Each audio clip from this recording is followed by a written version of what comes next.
하나님의 음성을 들은 것은 처음 주님을 만날 때였습니다. 그리고 이제 제가 주의 길을 가겠다고 결단을 하자 모든 음성이 다 끝나버렸습니다.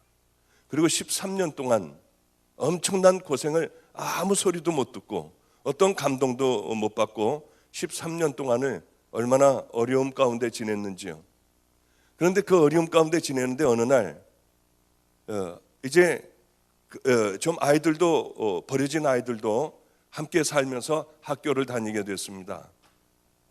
저는 지금까지 한 20년 가까이 혼자 살아왔어요. 애들하고 함께 이제 살아왔죠.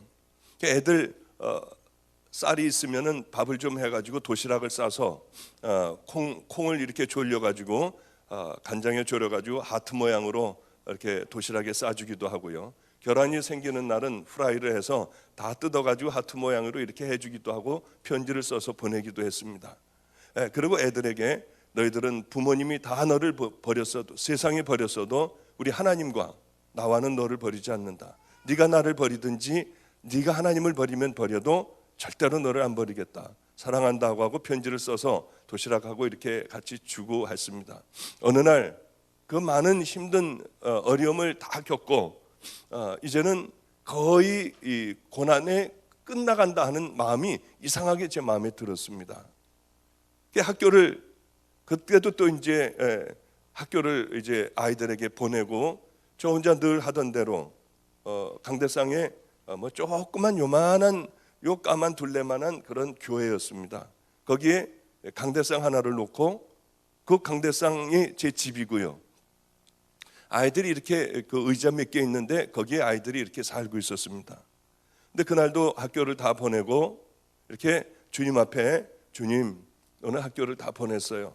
오늘 쌀을 좀 주세요. 그래야지 애들하고 저녁을 먹을 수 있잖아요. 그래서 기도를 했는데 갑자기요. 내 종아 하는 게 마음으로 이게 마음인지 귀로다가인지 이거 헷갈릴 정도로 아주 크게 들려왔습니다. 그래서 기도하다 말고 벌떡 일어나서 누가 나를 불렀나 하고 이렇게 돌아봤더니 아무도 없어요. 혹시 바깥에서 누가 뭐라고 하는 것을 내가 잘못 들었나 하고 나가서 살펴보니까 아무도 없었습니다.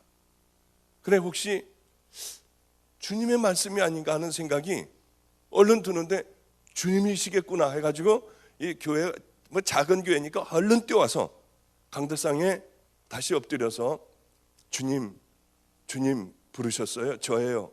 그랬더니 말씀이 다시 시작이 되기 시작을 했습니다. 내 종아. 그게 얼마나 울음이 나는지요. 이게 13년 만에 듣는 그런 음성이었습니다.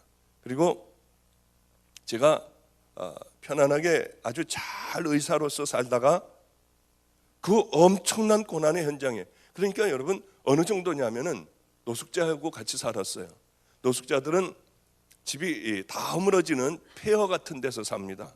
거기 이불 한 장을 깔아놓고 한 7, 8명이 그 안에서 사는 거예요. 이 사람들은 노숙자는 다른 게 노숙자가 아니라 알코올 중독자돼요. 보니까 전부 술에 하루 종일 취해서 있는 사람들이었습니다. 이불에다가 대변을 그냥 봐요. 거기서 누가 자고 있으면 거기다 대고 그냥 소변을 막 봐요. 얼마나 냄새가 나는지요. 여름에는 구데기들이 그렇게 슬어요. 그럼 그걸 갖다 털고 또 자는 거예요. 얼마나 악취가 나는지요. 도무지 거기서 잠깐 동안 숨을 쉴 수도 없었어요. 그래도 이제 사람들이 안 하는 것을 제가 해야 됐기 때문에 그 한쪽 구덩이에서 그 이불에서는 자질 못하고요. 한쪽 구덩이에서 궁뎅이를 땅에 대고 무릎을 세우고 무릎을 이렇게 깍지를 쥐고 이 코너 된 그쪽에서 그냥 이렇게 하고 자는 거예요. 돈이 생겼을 때는, 쌀이 좀 생겼을 때는 쌀을 잃어다가 이렇게 하고 있으면 노숙자들은요, 이 자기가 세다는 걸 보여주기 위해서는 남을 때립니다. 그리 제가 이제 이렇게 밥을 하고 있으면 술이 취해가지고 발길로 뒤에서 차요. 그럼 나동그라지면 이 사람은 저를 때렸기 때문에 그래도 센 사람이 되는 거예요.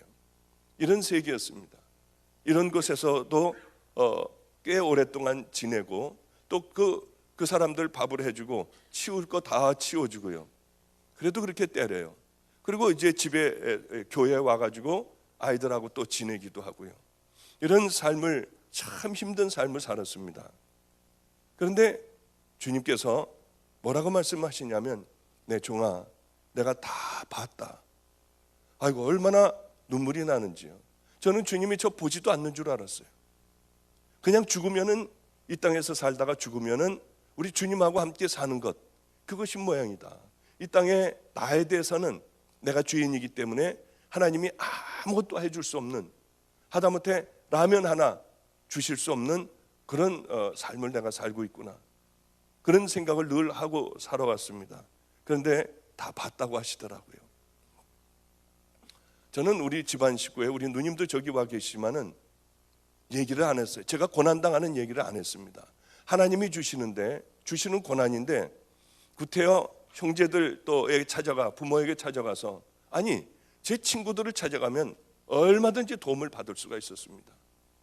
그러나 지금까지 친구들을 만나지 않았어요. 제가 행방불명자로 분류가 되어 있다고 하는 얘기를 들었어요. 의사 우리 그 회의에서 행방불명자로 이렇게 분류가 됐다고 해서 얼마나 감사했는지. 하나님, 세상에서는 행방불명자가 됐지만 하늘나라에서는 하나님 그래도 하나님이 알아주시는 자가 되길 원해요. 그리고 그날 그 소식을 들었을 때 제가 그런 기도를 했던 기억이 납니다. 근데 제 동생은 참 잘 살아요. 뭐 그렇게 우리 집안은 다 못 사는 사람이 없고 잘 삽니다. 뭐 타워 팰리스라는 곳에 한 40억 안 되나요? 50억 안 되나요?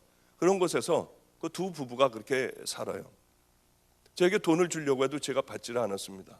어느 경우에는 자기 친구하고 와가지고 안성이라는 곳인데, 서울에서 안성까지 비 오는 날에 와서 오빠 문 좀 열어달라고 해도요, 저는 사실은 안에 있었어요. 열어주질 않았어요.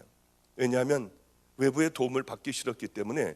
그 친구하고 와서 목사님 문 좀 열어주세요. 그리고 밑에서 그렇게 소리를 질러도 제가 그 소리를 들었지만은 귀를 막고 사도신경을 외우고 있었어요. 정말 나가서 열어주고 싶더라고요. 그래도 뭐 도움을 받기 싫고요, 사람들에게 인정받기 싫어서, 또 내가 구차하게 사는 어려운 모습을 보여주기 싫어서 문을 잠궈버리고 열어주질 않았어요. 어느 날 제 동생이 이 옷을 하나를, 추운 겨울이었습니다. 저는 그 오리털 파카라고 하는 거, 그것을 늘 입고 있었어요. 아마 어떤 때는 그 한 3년 정도를 입고 있었던 모양이에요. 냄새가 나고 추운 겨울에도 그걸 입고 노숙자들하고 함께 살고 하니까 저는 냄새가 많이 났습니다. 제 스스로가 냄새가 나고 옷도 못 갈아입고요, 오랫동안 갈아입지도 못하고 어디 가서 세수할 때도 없었습니다.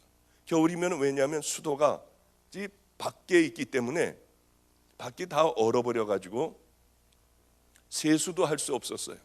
물론 이도 닦지도 못하고요. 정말 거지같이 그렇게 살았었습니다. 그런데 옷도 제대로 못 갈아입고 냄새나는 그런 옷을 입고 있는데, 제 동생이 한 번은 전도를 이렇게 쭉 하고 교회로 들어오니까 앞에 요만한 물건이 하나가, 이 쇼핑백에 물건이 하나가 앞에 놓여 있었습니다. 거기에, 왜 그렇게 오빠 고생하고 살아? 옛날에는 잘 살았잖아. 그리고 그렇게 하지 마. 내가 이 캐시미어 코트를 하나 샀어. 오빠 옛날에 이런 거 좋아하고 입었잖아. 이거 비싼 거야. 200만 원 가까이 가는 캐시미어 코트야. 그 캐시미어 코트하고 목도리를 하나를 사다가 그 편지와 함께 저희 교회 앞에다가 놔뒀습니다. 도움을 전혀 제가 받질 않으니 옷을 갖다 놓은 거예요. 그래, 늘 그렇게 거지같이 살던, 몇 년 동안 세탁 한번 해보지 않은 그런 오리털 그 파카를 벗어버리고, 저는 왜냐하면요, 난로도 못 되니까 교회 안에 있을 때도 그걸 입고요, 잘 때도 그 옷을 입고 자고, 밖에 나갈 때도 그 옷을 입고 나가는 거예요. 뭐 옷이 없으니까요. 그렇게 늘 한 가지만 입고 늘 다녔습니다. 그런데 이제 제 동생이 그 옷을 사왔기 때문에 이 옷을, 더러운 파카를 벗어버리고 긴 롱코트인 캐시미어 코트를 탁 입고 이 캐시미어 머플러를 탁 하니까 정말 귀티가 나더라고요. 얼마나 멋있어 보이는지요. 오래간만에 이렇게 멋있는 것은 제가 처음 봤어요. 너무 좋았어요, 그 옷이요. 예전에는 뭐 그런 거 안 입었겠습니까? 밤낮 그렇게 입고 다녔죠. 그게 너무 좋았는데 그 다음 날이었습니다. 그 다음 날은 제가 어디를 나가지를 않았고, 그 다음 날에 매일 나가는 전도를 쥐고 이렇게 우리 교회는 골목으로 들어와서 이 건물 앞에 가도 교회인지 몰라요. 이렇게 위로 쳐다봐야지나 여기가 교회가 있구나. 그러니 사람들이 들어오지를 않습니다. 그래서 이제 그 전도지를 가지고 밖을 나가는데, 얼마 그 골목을 벗어나서 큰 길로 나가려고 하는데 어떤 알코올 중독자가, 어떤 할아버지 한 분이 땅바닥에, 그 추운 겨울이었습니다. 땅바닥에 발을 이렇게 궁뎅이를 대고 양발을 쭉 벌리고요. 그리고는 뭐라고 그렇게 야단을 치는지 땅바닥을 보면서 소리를 지르면서 중얼거리면서 뭐라고 야단을 치고 있었어요. 술이 잔뜩 취해서요. 근데 그분은 아주 얇은 옷을 입고 있으면서도 추워하지를 않았어요. 지나가다가 그것을 이제 딱 이 2번 입었을 때였었죠. 나가서 보는데 그 할아버지가 그렇게 술이 취해서 땅바닥에 뭐라고 했어요. 얼마나 추울까 할아버지가. 내가 얼마나 춥게 지냈는데 저 할아버지 얼마나 추울까 하고 그 코트를 벗어가지고 할아버지를 이렇게 단추를 채우고 입혀드리는데, 입에 담지 못할 욕을요 저한테 막 하는 거예요. 냄새가 나고요. 할아버지는 아주 무서운 눈으로요 쳐다보면서 그렇게 막 욕을 해댔어요. 할아버지 그러지 마세요. 얼마나 추워요. 그리고 이제 제 동생이 사준 코트를 입혀주고, 또 제가 하고 있던 머플러를 이렇게 할아버지에게 둘러드렸어요. 할아버지도 아니고 할아버지로 막 이렇게 넘어가는 그런 한 50대 후반 나이 정도, 중반 나이 정도는 됐을 것 같습니다. 그러니까 저도 정말 할아버지군요. 제가 지금 57이거든요. 저도 할아버지군요. 하여튼 고생한 제 나이보다 조금 더 먹은 그런 분이 그렇게 욕을 해도 할아버지에게 이렇게 머플러까지 다 둘러드리고 그분을 붙들고 기도를 했어요. 하나님, 우리 할아버지 제가 만난 그 하나님을 좀 만나게 해주셔서 이렇게 고생하고 살지 않게 해주세요. 얼어 죽지 않게 해주세요. 그리고 할아버지에게 기도를 해주고, 그러고서는 저는 이제 추우니까 다시 코트를 벗었으니까 추우니까 다시 이제 교회로 뛰어들어가서 그 잠바를 다시 입으려고, 여기서 그저 한 저 비상구만큼요 가다가 궁금해가지고 좀 더 떨어졌나요? 저쯤 됐나? 더 떨어져가지고 할아버지 어떻게 됐나 하고 뒤를 이렇게 돌아봤더니 그 술주정뱅이 할아버지, 막 저한테 입에 담지 못할 욕을 하던 그 흉한 할아버지가 아니라, 그 할아버지는 맞았습니다. 그 할아버지는 동일한데 저를 이렇게 쳐다보고 있었어요. 얼마나 깜짝 놀랐는지. 가까이서 본 그 할아버지는 술주정뱅이에 아주 고약한 얼굴에 더럽고 추한 냄새 나는 할아버지였어요. 근데 이만큼 지나고 나서 그 할아버지를 보니 저를 가만히 이렇게 하고 쳐다보고 있었어요. 할아버지는 동일한 그 할아버지였는데 어쩌면 그렇게 다른지요. 가슴이 막 두근거려서 집으로, 이 교회로 뛰어들어왔습니다. 그분이 하나님이었을까? 예수님이었을까? 아니야, 그럴 리 없어. 그분은 분명히 동일한 이러한 그 술주정뱅이였어. 그런 생각을 제가 하고 그 사건은 그 자리에서 그냥 잊어버리고 말았어요. 그런데 하나님 앞에 그날 기도를 하는데 주님께서 내 종아, 내가 다 봤다. 놀랍게도 하나님 그 장면을 제게 보여주셨어요. 전 다 잊어버렸어요. 그럼 뭐 대단한 거예요. 추운 분이 있어서 옷을 벗어드린 것밖에 없어요. 그런데 하나님께서는요, 우리 성령님께서는 그것을 잊지 못하는 거예요. 고맙다고 하셨어요. 벌러지 같은 저요, 늘 이 잠깐만 틈만 나면은 나도 모르게 내 마음은 주인도 모르게 벌써 가서 죄 가운데 가 있고, 늘 하나님 앞에 정말 말도 못하는 이 죄인인데, 이 더러운 죄인을 주님은 고맙다고 하시더라고요. 그리고는 여러 가지 말씀을 제게 이렇게 저렇게 해주셨습니다. 제가 감당하지 못할 말씀이에요. 저는 설교도 못해요. 여러분들이 보시다시피 제가 그렇게 설교 잘합니까? 어눌하고 저는 제 마음에 있는 것도 상대방에게 표현을 못하는 사람이에요. 하나님 이걸 좀 잘 표현할 수 있는 그런 은사를 좀 주세요. 그래도 저는 마음에 있는 것을 설교도 다 이렇게 표현하지 못하고요. 아름다운 말로나 뭐 이렇게 막 강하게 소리 지르고 하는 것도 저는 잘 못해요.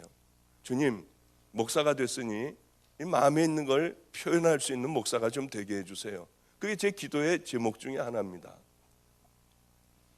그래 저는 설교도 많이 해보지를 않았고요. 이제 집회를 다니면서 이제는 많이 해봤지만은 그 전까지만 해도 애들, 버려진 애들, 깡패 애들, 또 교도소에서 나온 아이들, 이게 우리 교인들의 전부였어요. 그러면은 여기서 이제 사도신경을 외우고 찬양 한 곡을 하고 성경을 보고, 그 다음에 제가 하는 것은 내려가 가지고 그 아이 옆에 가서 앉는 거예요. 이게 제 설교였어요. 야, 너 요즘 어떻게 지냈니? 그러면은 정말 열받아서 내가 정말 그냥 뭐 이렇게 해가지고요 다 때려부시고요, 수프 하나 다 때려부시고 이러고서 그냥 어떻게 그러면 되니 너? 야, 우리 예비해서 기도하자. 붙들어주는 게 제 설교의 전부였어요. 다음 아이에게 가가지고 너는 어떻게 됐니? 사실이요 목사님이요, 우리 엄마 걔네가 수퍼를 해요. 돈 달라고 하는데 안 줘가지고 자기 아버지를 죽도록 팼대요. 다 깨버렸대요. 그러면 되니? 걔 붙들고 기도하는 게 이게 제 설교였어요. 이게 제 설교의 전부였기 때문에 저는 설교도 할 줄도 모르고 남 앞에서 기도할 줄도 모르는 사람이었고요. 또 저는 사람들이 알아주지도 않는 그런 사람이었어요. 그런데 주님은 말도 안 되는 말씀을 하는 거예요. 내 종아, 네가 나를 지켜줬으니 이제 내가 너를 세워주겠다.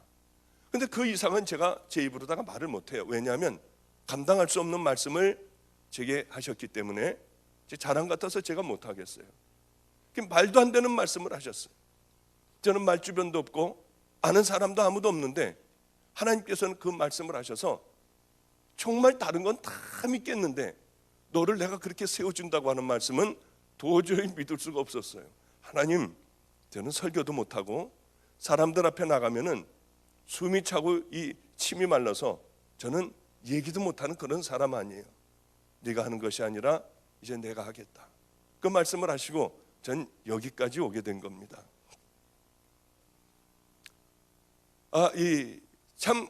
여기까지 오면서 정말 주님은 살아계시구나. 왜냐하면 저를 아는 사람 같으면은 저는 이런 데 올 수 있는 사람이 못 돼요.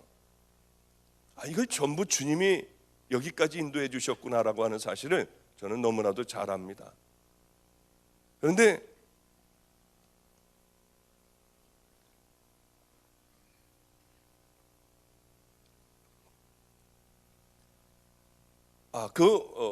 이제 성령님과 주님의 말씀을 이제 들을 수 있게 됐습니다.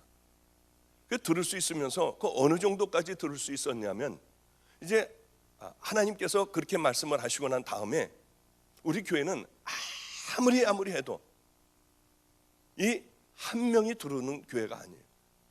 누가 들어와서 예배를 못 드려요. 들어와 봐야 냄새가 나거든요. 들어왔다 도로 가버려요.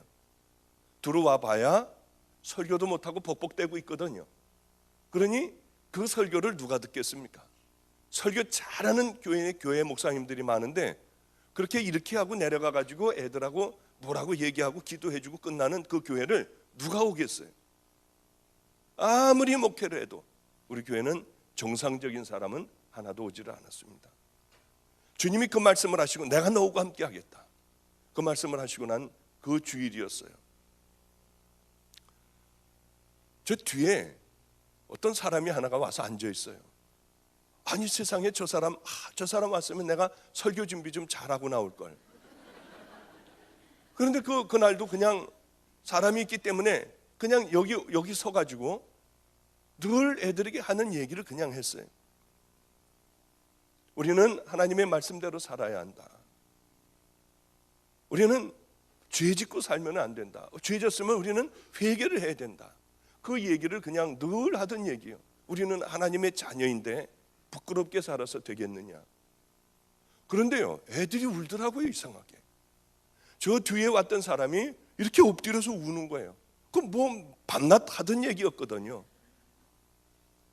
저는 설교 제목, 설교도 잘 할 줄 모르고 뭘 깊이 연구할 줄도 모르기 때문에 그냥 그렇게 늘 하던 얘기밖에는 못해요. 그런데 저 사람이 울고 이 기도가 끝나고 저 사람에게 가려고 했더니 벌써 가버리고 없어요. 그 다음 주에 누굴 데리고 왔어요. 그리고 대전에서도 누가 오기 시작하고 서울에서도 누가 오기 시작하고 우리 아버님이 아는 그런 사람도 오기 시작을 하면서 교회는요 정말 순식간에 가득 찼어요. 이 작은 교회이기 때문에 순식간에 교회가 꽉 들어차게 됐어요. 얼마나 참 재밌었는지요. 그리고 조금 있다가 큰 교회로 옮겼습니다. 이제 그 얘기는 아마 내일쯤에 되지 않을까 생각을 하는데 큰 교회로 옮겼어요. 예전에 있던 교회보다 훨씬 큰 교회였습니다.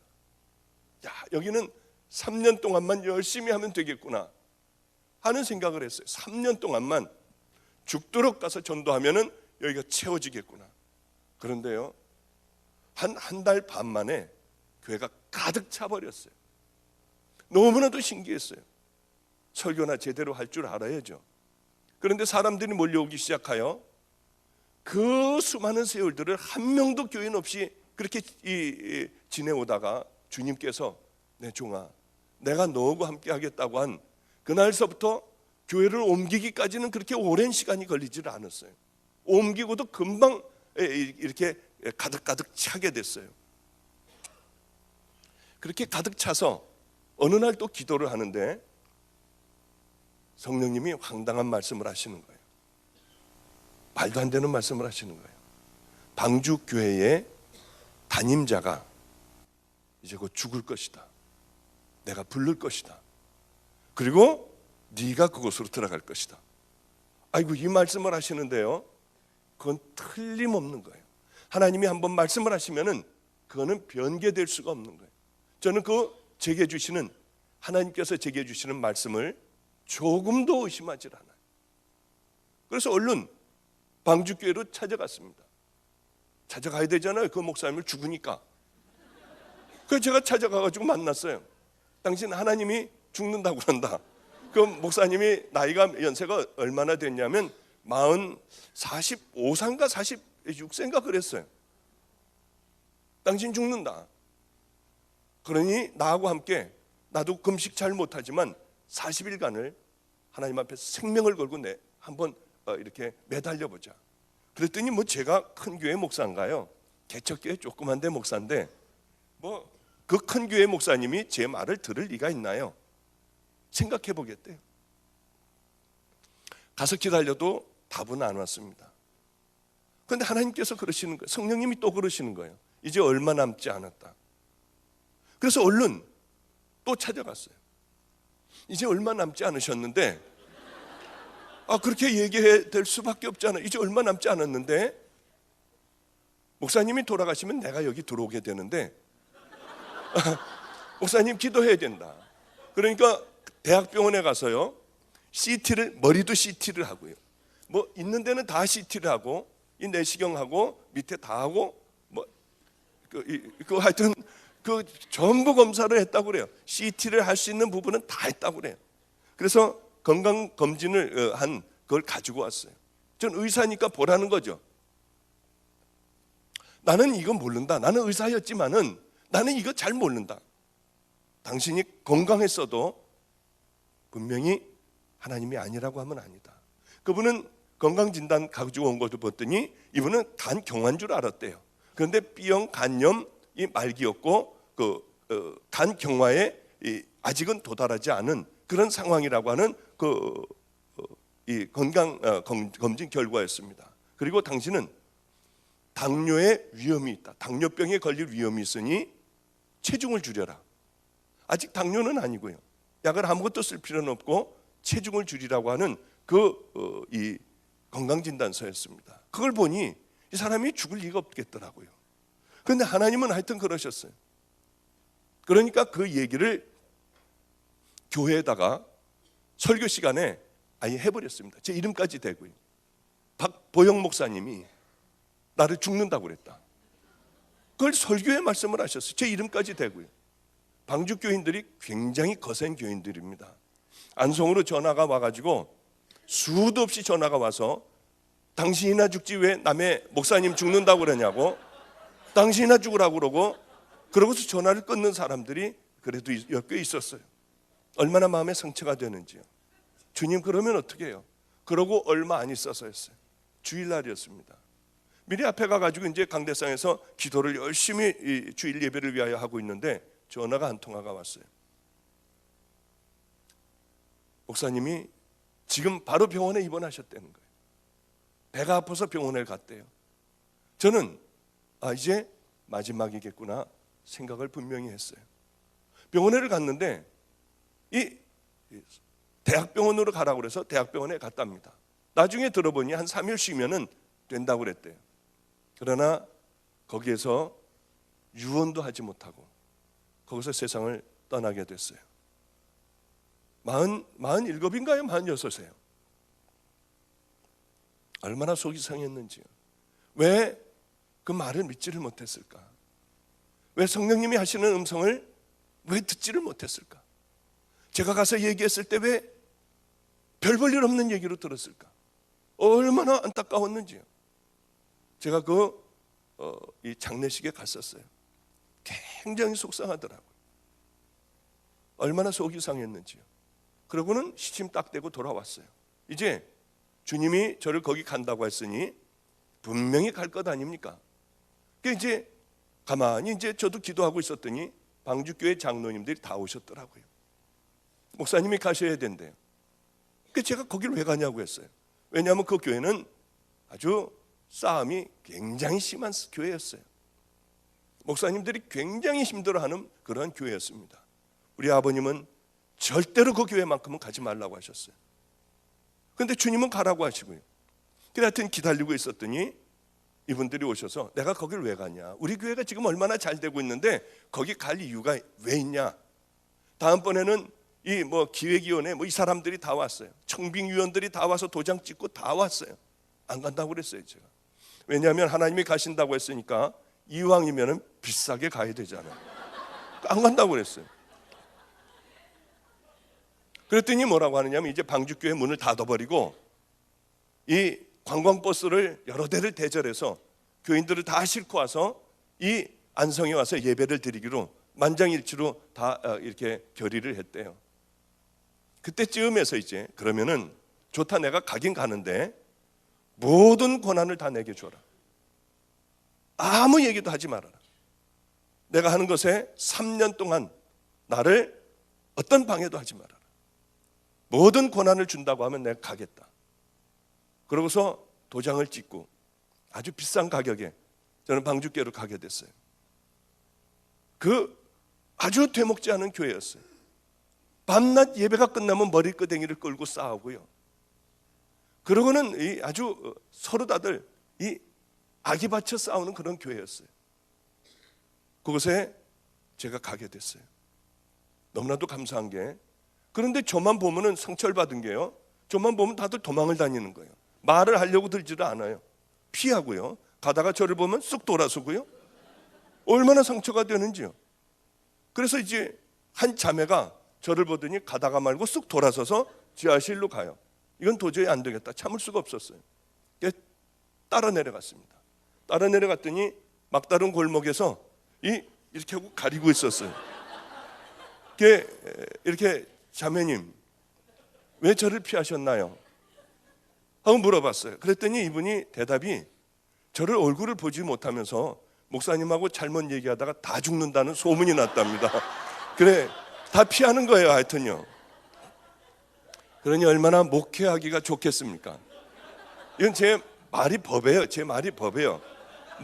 누구도 그 교회에서 반대하거나 그래 이제 하나님 저는요 이 사람들하고 싸움도 못하고 이 험한 데 왔으니 하나님 저는 어떻게 해야 돼요? 주님에게 성령님에게 물어가면서 했어요. 야 여기 집사 권사 장로를 다 없애버려라. 그러면 강대상에 올라가서요 여기 집사 권사 장로님을 다 없애버리겠습니다. 혹시 반대하는 사람, 정말이에요. 정말 그랬어요.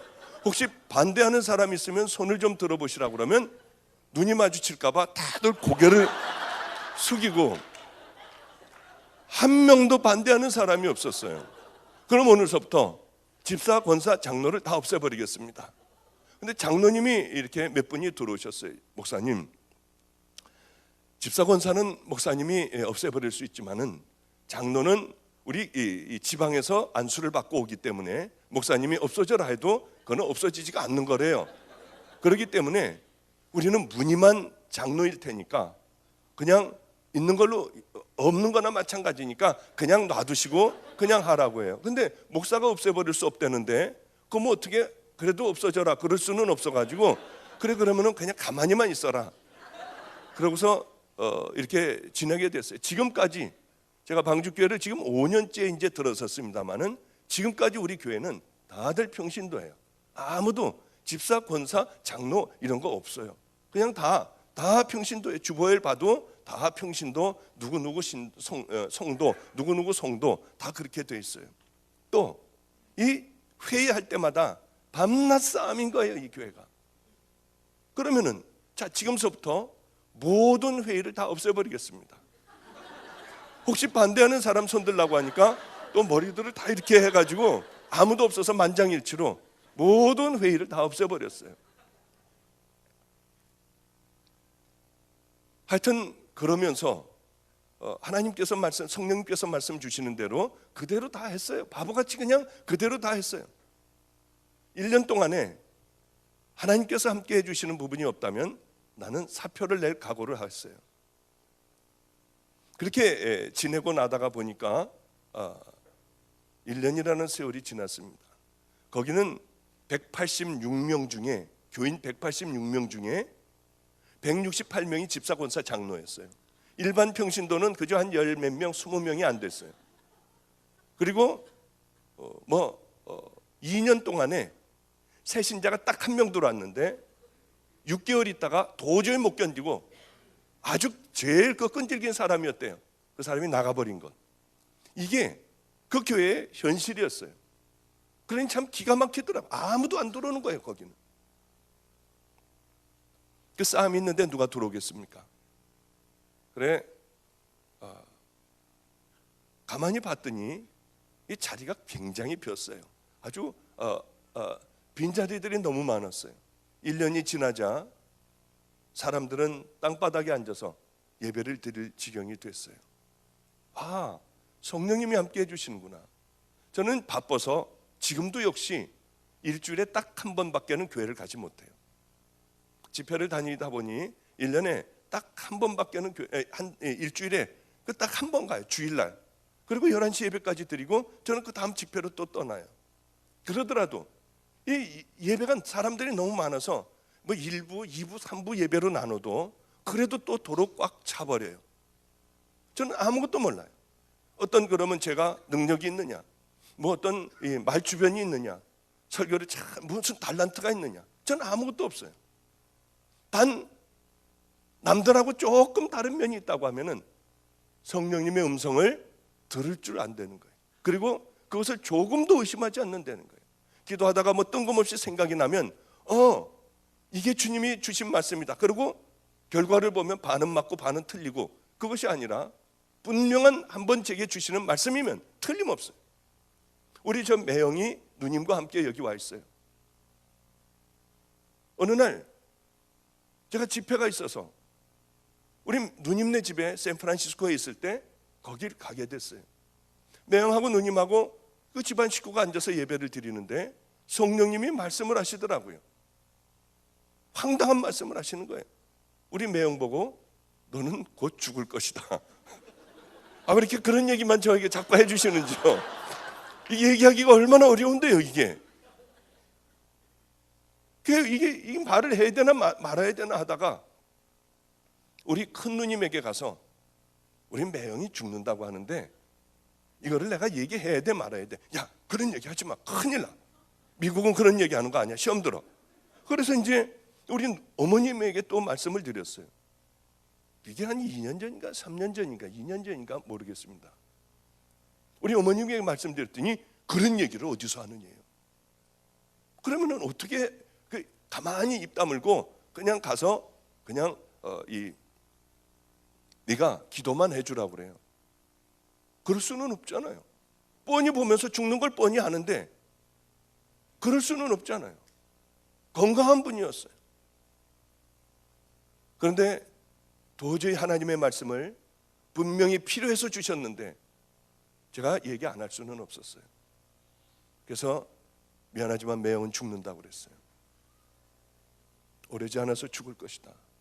그러니 회개할 것 있으면 회개하고 하나님 앞에 바로 살 것 있으면 바로 살아라. 다행히도 시험에 들지는 않았어요. 그런데 바로 얼마 안 있다가 좀 힘이 들어 병원에 가보니 이 골프공만한 간에 급성 암이 생긴 거예요. 그래서 그 암은 진행되기 시작을 했어요. 저희 누님이 소리를 지르며 저에게 전화를 했어요. 막 울면서요. 기절을 했다가 또 일어나서 전화를 하고요. 박 목사는 하나님하고 친하잖아. 빨리 얘기 좀 해달래요. 하나님 앞에 잘 얘기 좀 해달라고 하며 소리 지르고 울고 기도하다 또 기절을 하는 거예요. 그런데 정말 죽음의 문턱까지 갔었어요. 너무나도 하나님 앞에 감사한 것은 그리고 암이 급속히 번져나가기 시작을 했어요. 스탠포드 대학에서. 그런데 마지막 정말 회개를 아주 기가 막힌 회개를 했는지 하나님께서는 기가 막힌 우여곡절 끝에 간이 하나가 왔어요. 그게 트랜스플란테이션이죠. 그것을 하려고 하는데 너무 작은 거예요. 이미 암은 다 퍼져 있고요. 이제 끝났구나 했는데 의사도 단연 이제 끝났다. 이제 끝났으니 마지막이다. 각오들을 다 해야 된다. 그랬는데 바로 얼마 지나지 않아 간이 또 하나가 왔어요. 그래서 간 이식을 아주 기가 막히게 하고요. 지금은 이렇게 건강한 모습으로 저 뒤에 앉아서 함께 우리 예배를 드리고 있어요. 우리 매형은 아마 이 교회에 이번 주에 등록을 할 것 같아요. 샌프란시스코에서 있다가 이 뉴욕에 온 지가 얼마 안 됐어요. 아마 간증도 아마 하고 하나님 만난 것도 얘기하고요. 이젠 철저하게 죽어가는 사람들, 병든 사람들을 찾아다니며 그 사람들과 함께 기도하고 예배드리는 전혀 다른 사람이 됐어요. 그걸 통하여 하나님을 만나게 됐어요. 하나님께서는 죽는다고 하셨지만 그래, 이렇게 철저하게 회개하고 거듭나면 하나님은 또 하나님의 계획을 바꾸셔서 살려주시는 분이구나. 그걸 저는 깨달았어요. 여러분들에게 지금 이제 그 하나님의 음성 듣는 법을 잠깐 좀 말씀을 드리도록 하겠습니다. 이게 엄청난 금식을 하고 성결하게 정결하게 사는 사람들에게 들리는 음성이냐? 그렇지 않다고 하는 거죠. 우리 집 애들은 다 들어요. 우리 집에 버려진 애들, 이 세상에 저 쓰레기 같은 아이들, 이런 아이들도 회개하고 하나님 앞에 돌아왔어요. 얘네들이 엄청나게 어떤 기가 막힌 삶을 사느냐? 그렇지 않아요. 그래도 다 들어요. 이 듣는 법을 지금부터 말씀을 드릴게요. 자, 첫 번에 회개를 하지 않으면 안 됩니다. 회개를 하지 않으면은 절대로 하나님의 음성을 듣질 못해요. 왜냐하면 하나님은 거룩하고 깨끗하신 분입니다. 성령님은 더러운 사람하고는 함께 절대로 할 수가 없어요. 회개를 해야 됩니다. 회개. 철저한 회개를 하지 않으면은 우리는 평생 가도록 구원도 못 받고 절대로 받지 못합니다. 회개가 이루어지지 않았다면은 여러분 다 지옥 가요. 그건 틀림없는 얘기입니다. 십자가 앞에서 십자가를 만난다고 하는 것은 회개하는 것을 의미합니다. 여러분, 이번 집회를 통하여 여러분들이 회개하지를 않았다면, 나는 한 번도 십자가 앞에서 내 삶을 철저하게 회개하지 않았다면 여러분은 틀림없이 지옥이에요. 여기에 다 천국 가겠습니까? 그렇다면 천국은 오염이 되어 살지 못하는 것이 될 거예요. 천국 가는 자의 수는 주님께서 적다고 분명히 못 박아 말씀하셨습니다. 그 귀한 것이 어떻게 아무나 우리같이 더럽게 살아가며 어떻게 아무나 들어가는 것이겠어요? 청함을 받은 사람들은 수도 없이 많습니다. 다 십자가 앞에 청함을 받은 사람들은 얼마나 많은지. 그러나 그 중에 택함을 받는 자들은 적다고 말씀하셨어요. 철저하게 여러분, 나는 천국 백성인가? 그렇지 않은가? 그것은 나는 회개했나 회개하지 않았나? 거기에 달려 있습니다. 그리고 회개하더라도 죄는 또 져요. 어떻게 죄 안 짓는 사람? 저도 죄 져요. 아까 목사님하고 잠깐 말씀을 드렸지만은 제가 집회를 이렇게 하고 가면 사람들이 저를 뭐 대단한 사람인 줄 알아요. 절대 그렇지 않아요. 이 마음에도 음란이 있어요. 이 마음에도 욕심이 없겠어요. 이 마음에도 왜 거짓이 없겠어요? 모든 것 여러분들이 가지고 있는 것 다 가지고 있어요. 왜 넘어지지 않겠어요? 왜 쓰러지지 않겠어요? 그렇지 않고 나는 똑바로 가는 나는 주의 종이다 하면 그 사람은 거짓말쟁이에요. 인간인데 어떻게 그럴 수가 있겠어요? 예수님 외에는 그렇게 똑바로 산 사람이 없어요. 그러나 우리에게는 십자가가 있기에 십자가 앞에서 또 회개를 하는 거죠. 정말 바로 살려고 몸부림을 치는 거죠. 그래, 회개하지 않으면 하나님 나라를 볼 수도 없고요, 들어갈 수도 없는 겁니다. 여러분, 날마다 죄지면은 그 주님 앞에 십자가 앞에 회개하세요. 그러면 되는 겁니다. 저는 우리 집 애들을 이제 아이들을 어떻게 만났냐면 길거리를 이제 전도하면서 구석구석을 다 다녀요. 우범지역도 다니고 다리 밑도 다니고 다 쳐다보면서 다녀요. 터미널도 가서 여기저기도 기웃거리며 전도를 해요. 그러다 보면 아이들을 만나게 되죠. 얼마나 더러운지요, 애들이요. 길거리에 사는 아이들은 3년 4년 속내에도 갈아입지도 않아요. 그냥 더러운 오물 묻은 채로 그냥 살아가요. 얼마나 냄새가 나는지요. 그 아이를, 쓰러져 있는 아이가 있거나 이런 아이들이 있으면 업고 와서 깨끗하게 닦아줘요. 뜨거운 물을 받아서 통 속에 집어넣어 놓고 정말 머리도 한 20번은 빨래비누로 막 이렇게 닦아주고요. 그리고 빗으로 빗기고 또 샴푸로 하고 이 때 타올로 때 다 밀어주고 하는데 정말 딱지로 이렇게 떨어져요, 애들이요. 이렇게 때를 불리고 난 다음에 그냥 이렇게 쑥 밀어도요, 정말 다 벗겨져요. 깨끗하게 애들을 닦여줘요. 이 아이들의 속옷은 다 오물투성이에요.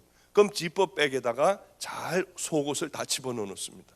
더러운 냄새 나는 그 옷을 다 집어넣어서 딱 밀봉을 해서 잘 간수를 해요. 그리고 이 아이에게 새 옷을 다 입히죠. 청바지도 입히고요, 티셔츠도 입히고요. 그리고 아이에게 이 때를 많이 벗겼기 때문에 쓰라릴까 봐 로션을 전부 발라줘요. 그리고는 데려나가서 머리도 깎아주고 양말도, 이제 신발도 사주죠. 그럼 전혀 다른 아이가 되는 거예요. 그러나 우리 집 집안 식구는 아직 아니에요. 우리 집 집안 식구가 되려면 몇 가지 과정을 거쳐야 됩니다. 그 중에 하나가 이제 이 아이를 한 20일, 한 달쯤 되면 이 아이를 다시 제가 불러서 예전에 입던 옷 있지 않습니까? 그것을 손 위에다가 주면은요, 얼른 버려요. 더러워서요. 그것을 냄새도 맡게 하고요. 이 방으로 데려와서 너 옷 싹 벗어라. 새 옷 싹 벗어라. 그리고 예전에 입던 더러운 오물투성이인 그 옷을 입혀요. 애는 도저히 이해 못하고 이건 못 입어요. 안 입으려고 그래요. 이걸 어떻게 입느냐요. 지가 늘 입고 있던 옷이에요. 그러면은 그 옷을 다 입혀요. 그리고 일로 와라 하면은요, 더러운 이 오물이기 때문에 걷지도 못해요. 애들이 잘 더러우니까 이렇게 빨리 좀 엉거주춤하고 걸어요. 그럼 제가 평생에 기억에 남을 얘기들을 해주죠. 야, 너는 이거 늘 입고 있던 옷이야. 하나도 더럽다고 생각하지 않던 그런 네 입고 있던 옷이야. 그러나 네가 깨끗하게 닦고 새 옷을 입고 보니, 그러다 더러운 옷을 다시 입으니 어떠니? 못 견디겠대요. 빨리 좀 벗고 싶대요. 그래, 너는 네가 이제 주님 안에서 새로운 하나님의 자녀가 되었으니 다시 옛날의 더러운 것으로 돌아가 이 더러운 것을 입고 더러운 것을 먹고 더러운 길거리에서 살아가면은 너는 하나님을 떠난 그런 삶은 너는 다시 더러운 것으로 돌아가는 것이다. 이제 깨끗해졌으니 죽는 그날까지 깨끗해져야지 그럼 애들이 고개를 끄덕거려요. 옷을 갈아입히면은 얼른 들어가서 먼저 다시 씻어요. 그리고는 새 옷을 입어요. 마찬가지죠. 우리는 왜 그렇지 않겠어요? 하나님의 자녀가 됐습니다. 깨끗하게 회개하고 하나님의 자녀가 됐어요. 어떻게 옛날에 더러운 가치관으로 어떻게 우리가 살아가겠어요? 하나님의 자녀가 되었는데 제가 어떻게 하나님을 만나고 주님이 나를 여기까지 이끌어 주셨는데 옛날에 더러운 삶을 다시가 술 먹고 담배 피고 온갖 더러운 짓을 제가 다 하겠어요? 저는 차라리 죽음을 택해요. 절대로 그곳에 다시는 안 가요. 정말 주님이 아시지만은 저는 이 자리에서 죽는 것이 낫지 더러운 곳으로는 절대 가지 않아요. 왜? 저는 하나님의 자녀거든요. 하나님의 종이거든요. 이제는 변할 수 없는, 누가 때려도 총을 가지고 쏜다 해도 너 믿을래 안 믿을래? 믿는다 하면 쏜다 해도 저는 변화될 수 없는 하나님의 자녀가 되었거든요. 이 땅엔 참 짧아요. 이 짧은 세상에 이제 내가 어떻게 살아가야 할 것인가? 다 죽어요. 심판대 앞에 다 서게 됩니다. 그런데 이 땅에 우리가 어떻게 사느냐? 이 땅은 저는 가만히 생각을 해보면 리허설하는 곳이다, 그렇게 생각을 해요. 이제 본 무대가 시작되기 전에 열심히 연습을 하는 거예요. 얼마나 리허설을 잘했느냐에 따라, 연습을 잘했느냐에 따라 본 무대는 어떻게 성공하느냐 실패하느냐, 이게 달려있는 것 아니겠습니까? 우리는 동일하게 이 땅의 우리들의 삶이 리허설을 하는 삶이다, 그런 생각을 저는 해요. 열심히 주님의 뜻대로 살아가는 거예요. 주님이 뭘 원하시는가? 우리가 성경을 읽고 그 말씀에 순종하며 살아가려고 몸부림치며 우리들의 적은 것부터 하나하나 변화시켜 나가고 그분의 뜻에 맞는 그런 삶을 살아가는 거죠. 만약에 열심히 우리가 그런 삶을 살아간다면 세월이 흐르면 흐를수록 우리들의 믿음의 발자취는 똑바른 천국을 향해 갈 것이고, 그런 거 아무것도 생각하지 않고 그냥 교회 와서 예배 드리는 것 하나로 구원받았다고 생각하고 그저 겨우 천국만 가면 되지, 세상과 이 하나님을 번갈아가며 신앙의 회색지대에 있으며 나는 하나님의 자녀라고 생각한다면 그것은 철저하게 잘못된 믿음과 신앙이라고 하는 것이죠. 그 사람은 10년을 가나 20년을 가나 동일하게 그 믿음으로, 썩어진 믿음을 붙들고 그렇게 살아가다가 주님의 심판대 앞에 섰을 때 천인 공로할 얘기를 듣는 그런 사람들이 허다하게 많다고 하는 거죠. 저는 하나님께서 제게 13년 만에 말씀이 계셨어요. 기도를 하는데 이런 부탁을 하셨어요. 저는 분명히 그것은 맞다고 생각하고 성경을 뒤지기 시작했어요. 성경에서 분명히 확정이 됐어요. 확정이 됐습니다. 내 자녀라고 생각하는 자들이, 내 종이라고 생각하는 자들이, 허다한 무리들이 넓은 길로 가고 있다, 멸망의 길로 가고 있다고 하셨어요. 소수만이 천국 자녀들이 될 것이다. 얼른 너무나도 놀랐어요. 충격이었어요.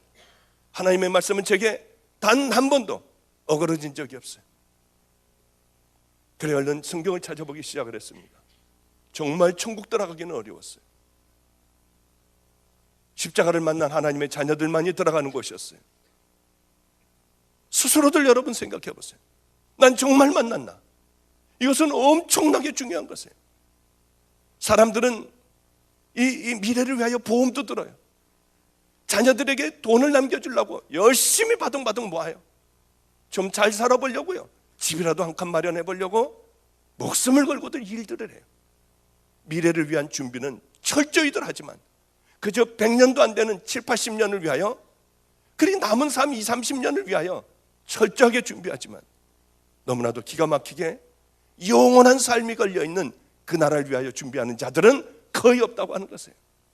내 신앙과 믿음을 다시 꺼내보고 내가 지금 바른 길을 가고 있나, 아니면 거짓 믿음으로 가고 있나 자꾸 꺼내보며 이것이 올바른 길인가, 아니면 더러운 길로 내가 세상적인 길로 가는가, 나는 하나님의 말씀에 순종하고 사는가, 세상의 가치관으로 살아가는가 자꾸 꺼내보고 잘못됐으면 다시 방향을 바꾸고 잘못됐으면 버리고 싸우고 하는 사람들은 거의 없는 거예요. 거의 그냥 살아가는 거예요. 그냥 살아가는 거예요. 하나님은 분명히 제게 말씀하셨어요. 너무나도 안타깝다고 하셨어요. 다 지옥의 길로 가고 있대요. 얼마나 충격이었는지요. 너는 평생을 다른 얘기를 하지 말아라.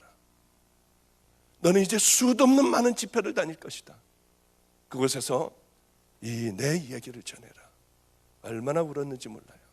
주님, 저도 조심할게요. 제가 죽도록 다닐게요. 저는 명예 같은 거 저에게 아무 상관없어요. 누가 뭐라고 해도 저하고는 관계없어요. 설교를 잘했느니 못했느니, 여기서 그런 것을 지킬 사람이 어딨느니, 뭐 저런 설교를 하느니, 아우 저 사람은 대단한 사람이니, 그거하고 저하고 아무 상관없어요. 정말 주님이 아세요. 왜 이렇게 돌아다니냐고요? 저 같은 사람이 없을 거예요. 주일날 한 번밖에는 교회를 못 가요. 그 교회도, 방주교회도 그랬습니다. 제가 담임자로 있어요. 내가 싫으면은, 내가 목회를 잘못하면은, 날 나가라고 하면 내가 언제든지 힘써 가지고 나가겠다. 우리 교회에서 10%만 나를 나가라고 하면은 난 언제든지 힘써 가지고 나가겠다. 왜냐하면 이것을 견딜 수 없다고 하면 제가 나가면 되잖아요. 그런 거 두렵지 않아요. 하나도 두렵지 않아요. 제가 두려운 건 주님의 말씀을 지키지 못하는 거예요. 지금까지 거의 1년 반여, 1년 몇 개월, 1년 4개월 동안 쉰 것은 한 주 중에 한 3일 쉬었어요. 한 3일밖에는 쉬지 못했어요. 그리고 저는 다녀요. 돈 위해서 다니냐고요? 대부분 돈 거의 받지 않고 다녀요. 사례비요? 제가 필요한 만큼, 없으면 받고 있으면 저는 안 받아요. 제가 받는 사례비는 대부분 놔두고 다녀요. 필요할 때는 제가 받아요. 명예요? 그런 것도 없어요. 우리 감리교회 목회자들 700여 명이 모인 곳에서도 저는 마음껏 할 만큼 했어요. 장로님들, 감리교회를 움직이고 있다는 감리교회들 전체 장로님들 1,000몇백 명이 모인 그 집회에서요. 얼마 전이에요. 예배를 드리는데 장로님이 전화를 숙여서 받고 있더라고요. 도저히 너무나도 화가 났어요. 왜 다들 저렇게 살까? 밖에 나가보니 장사치들이 이 안마기를 파느라고 거기 15대인가 안마기를 놔두고 팔았어요. 성경을 팔고 뭐 별 잡상인들이 다 왔었어요. 장로들이 예배는 안 들어오고 거기서 덜덜덜덜거리고 안마들을 받고 앉아 있더라고요. 제가 소리를 질렀어요. 목사님들은 그런 얘기를 못해요. 장로님들에게 얘기하면 큰 불이익을 당하거든요. 우리 감리교회는 장로님들의 힘이나 목사님들의 힘이나, 아니 오히려 장로님들의 힘이 커져가고 있어요. 소리 질렀어요. 저 장로가 전화 받고 있는 거 봐라. 저런 사람들을 장로로 뽑아서 이제 우리 감리교회는 망하게 됐다. 감독 선거할 때 돈을 서로 주고받고 10억을 써야 당선이 되고 장로들은 돈을 달라고 쫓아다니고, 이 감리교회는, 기독교는 세상에서도 그런 짓을 하면 교도소를 보내고 당선된 녀석들은 교도소로 다 보내는데 돈을 주고받으면 다 그렇게 되는데 어찌 우리는 이런 모습이냐. 이 썩은 더러운 것을 한강물을 꺾어다가 여기다가 처박지 않으면 우리는 다 망할 수밖에 없는 자들이라고 했어요. 지금은 마치 중세시대 같아요. 헌금을 강조하고 큰 교회를 짓고요. 그러면 성공한 목회자들이 돼요. 교인들은 떠받들어져요. 100평이 넘는 집에서 살고 두 부부가 살며 뭐 40억, 60억짜리 집에서 살고요. 얼마나 참 기가 막힌지요. 부끄러워서 혼났어요.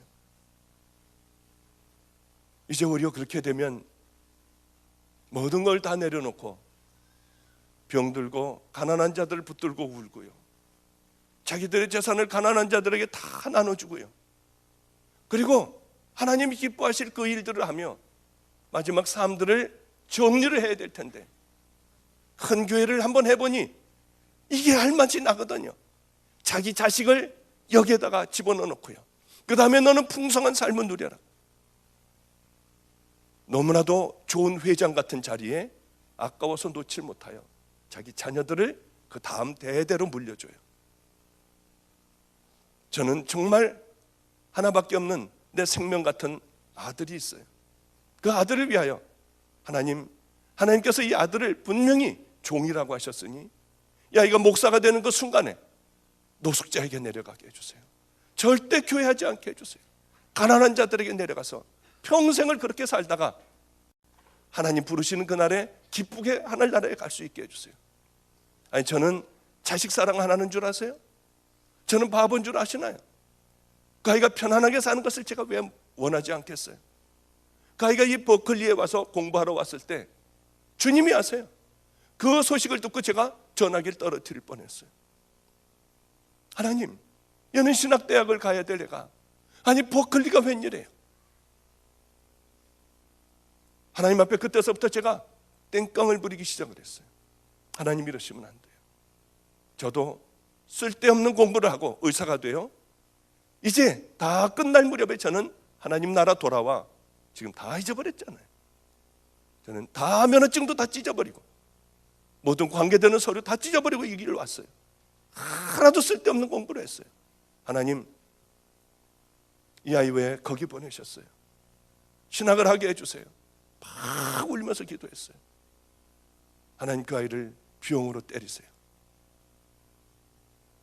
놀랍게도 우리 하나님은 얼마나 멋진 분인지요.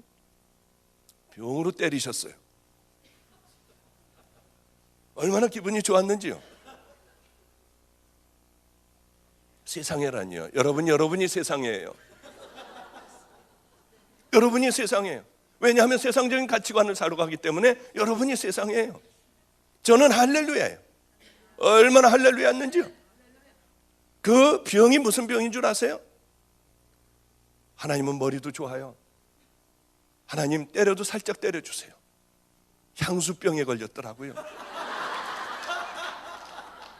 정말이에요, 여러분. 그래서 이게 기숙사에서 밤낮 찔찔거리고 우는 거예요. 집에 가고 싶어서요. 우리 아버님이 저보고 밤낮 그랬거든요. 저놈은 저거 어떻게 된 게 GM이 치마폭에서만 놀고, 아이고 저게 어떻게 뭐가 사람이 될까. 우리 아들이 저를 딱 닮아서 얼마나 할렐루야인지요. 하여튼 옆으로 말씀이 옆으로 갔습니다마는 철저하게 하나님 앞에 정말 하나님의 가치관으로 회개하는 거예요. 잘못됐으면 하나님 앞에 회개하고, 이제 회개함으로 말미암아 여러분 천국 자녀가 됩니다. 다 준비하면서 천국만큼은 준비하지 못하는 미련한 여러분들, 이것도 설교 하나로 듣고 아무렇지도 않게 돌아가 여러분들에게 어쩌면 하나님께서 주신 이 귀한 기회를 다 잃어버리는 비참한 껍데기만 하나님의 자녀인, 그러나 하나님의 심판대 앞에 가서는 여러분들이 영원한 생명을 준비하지 못한 그 사실에 악을 쓰고 울어도 이미 시간은 지나버리고 하나님의 모든 심판은 끝나버린다고 하는 사실을 깨달으시고 이번 집회 기간 동안에 철저하게 회개하는 여러분들이 되시기를 바랍니다. 두 번째는요, 회개를 했으면 회개로 끝나버리면 안 돼요. 성령님의 음성 들으려면 그렇게 힘든 거 아니에요. 다 들을 수 있어요. 여기 그것만 지키기만 하면 다 들을 수 있습니다. 두 번째는 성령님하고 친해지는 겁니다. 이 목사님을 처음 배웠을 때 처음 뵈니까 참 어디 집회 가면 제일 힘든 게 저는 숙기가 없어요. 말을 뭐 그렇게 막 이렇게 아이고 할렐루야 반갑습니다, 아이고 어떻게 지내십니까, 이런 걸 잘 못해요. 어느 교회 가면은 저 같은 목사님이 계세요. 그러면 밥 먹을 때도 아무 말도 안 하는 거예요. 저도 그걸 못 하거든요. 근데 저보다 더한 목사님이 계시면은 끝날 때까지 뭐 밥 먹고 씻고 그다음에 멀뚱멀뚱 서로들 이상해 가지고요. 그러고 있다가 그냥 집회 시간에 보자고 하고 그냥 헤어져요. 그런데 두 번째 만나면은 이게 같이 얘기를 많이 하니까, 이 오자민 목사님이신가요? 예? 벤자민 목사님이요? 아니시군요. 죄송합니다. 죄송해요. 벤자민 목사님이요. 예? 그 오자가 들어갔었던 것 같은데. 예? 벤자민 오 목사님이요. 죄송해요. 맨 처음에 목사님을 만나 뵀을 때는 좀 이렇게 친해지기가 좀 그랬어요. 좀 껄끄러웠어요. 그런데 앉아서 같이 얘기를 하면서 친해졌습니다. 오늘도 또 같이 만나 뵙고 점심을 같이 했어요. 이런 얘기 저런 얘기 둘이서 참 많은 얘기를 했어요. 이 얘기 저 얘기 했어요. 그 이제 목사님이 아까 그러셨다고 했잖아요. 여보, 나는 목사도 아니야. 목사를 관둬야 될까 봐. 근데 사모님이요, 그런 관둬. 그랬다고 하셨잖아요. 저는 그 얘기 들을 때 얼른 생각난 게, 야, 정말 나는 결혼 안 하길 참 다행이다. 한 20년 저는 혼자 살고 있거든요. 정말 끝까지 혼자 살아야겠다고 하는 결단을 했어요. 괜히 농담입니다. 목사님하고 이렇게 이제 이렇게 친하게 이렇게 저렇게 얘기를 하다가 보니까 친해지는 거예요. 저도 제 얘기를 자꾸 하고 목사님도 목사님 얘기를 하시고요. 친해지더라고요. 그래서 여러분, 성령님하고 친해져야 합니다. 그냥 친해지지도 않고 갑자기 이렇게 만나가지고 성령님에게 어느 날 뜬금없이 힘들 때, 아이고 좀 어떻게 해주세요, 좀 나도 저 목사님 들은 거 듣게 해주세요. 그러면 헛것을 듣게 돼요. 왜냐하면 이분하고 친해져야 돼요. 자꾸 얘기를 해야 돼요. 설거지 하다가도요, 성령님, 저요 오늘요, 아이고 이 자식이 말을 안 들어가지고 이 고민이에요. 어떻게 좀 함께 좀 해결해 주세요. 뭔 문제 있을 때마다 그분하고 설거지하면서, 운전하면서, 일하면서, 방바닥 쓸면서 그분하고 얘기를 하는 거예요. 자꾸 얘기를 하는 거예요.